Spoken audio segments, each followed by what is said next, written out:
Bismillah ar-Rahman ar-Rahim. Today we are covering the 24th juz, and the 24th juz, in the beginning of it is the conclusion of Surah Zumar, then followed by Surah Ghafir, and then Surah Fussilat.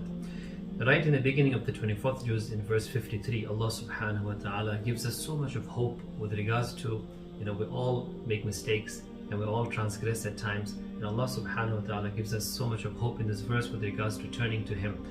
Allah subhanahu wa ta'ala says in verse 53, أعوذ بالله من الشيطان الرجيم قل يا عبادي الذين أسرفوا على أنفسهم لا تقنطوا من رحمة الله إن الله يغفر الذنوب جميعا إنه هو الغفور الرحيم. Let's say, O Prophet of Allah, Ya ibadi, O my servants, my bondsmen, الذين أسرفوا على أنفسهم, particularly those who have transgressed and who have done many mistakes, let them be notified that لا تقنطوا من رحمة الله, never despair and be despondent from the mercy of Allah subhanahu wa ta'ala. So never be negative with regards to approaching forgiveness and turning to Allah subhanahu wa ta'ala. Be positive, be reliant, at the same time be serious and sincere in this approach. إِنَّ اللَّهَ يَغْفِرُ الذُّنُوبَ جَمِيعًا. Indeed, Allah subhanahu wa ta'ala forgives all the sins. So when Allah subhanahu wa ta'ala first is mentioning that do not despair, especially after mistakes have happened in life, and then He says all sins are going to be forgiven, but provided that a person turns to Him, provided a person is serious in their approach and are serious with regards to change. إِنَّهُ هُوَ الْغَفُورُ الرَّحِيمُ. Indeed, Allah subhanahu wa ta'ala is most forgiving, most merciful, again, to those who will repent and to those who are not negative with regards to approaching change in their life. Later on in Surah Ghafir, which is also called Surah Al-Mu'min, there is a mention of a believer. وَقَالَ رَجُلٌ مُؤْمِنٌ. This is in verse 28 to 45 of the surah. Allah subhanahu wa ta'ala mentions about a unique man.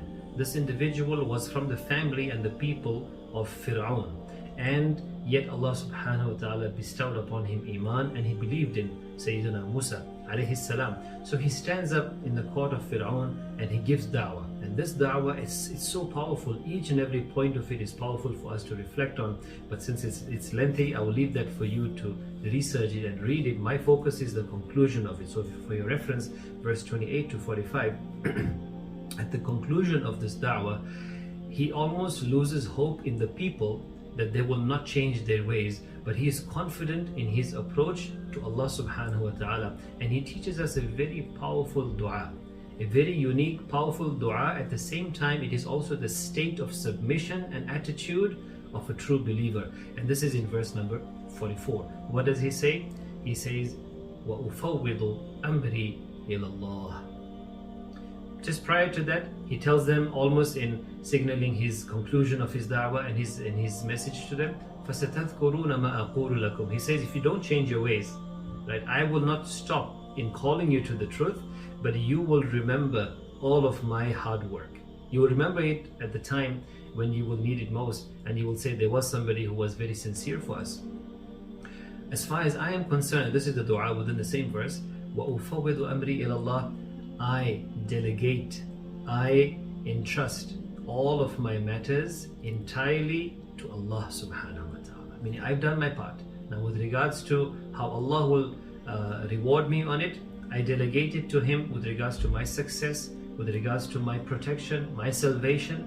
In each and everything, I delegate and I entrust my affairs to Allah subhanahu wa ta'ala. Inna Allah basirun bil ibad.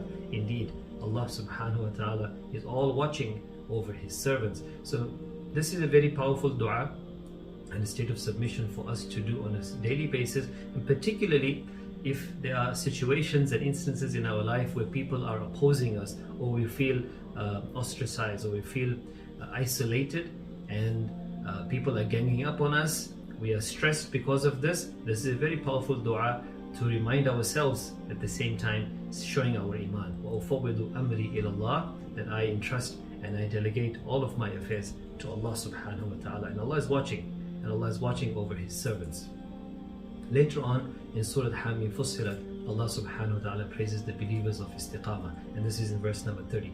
Allah says, إِنَّ الَّذِينَ قَالُوا رَبُّنَا اللَّهُ ثم استقاموا. Indeed, those people who believe and then they are steadfast on their faith, they are steadfast on their claims of Iman, تتنزل عليهم الملائكة, the angels will descend upon them at the time when they leave this world, and they will tell them, ألا تخافوا ولا تحزنوا, you have nothing to fear, nothing to worry about, وأبشروا بالجنة, and there's glad tidings for you of Jannah, التي كنتم توعدون, the one which you have been promised. Now what is istiqamah? Basically, it is staying steadfast on the right path. And this is why a Sahabi said, Ya Rasulullah, give me some advice with regards to what I should do in Islam. Rasulullah said, قُلْ آمَنْتُ بِاللَّهِ ثُمَّ اسْتَقِمْ. Say, I believe in Allah, and then stay steadfast on it. This is the message of Ramadan as well, that we have to try to remain consistent with istiqamah on all of what we are learning. May Allah give us tawfiq. Tomorrow we will continue with the 25th juz. Wassalamu alaikum.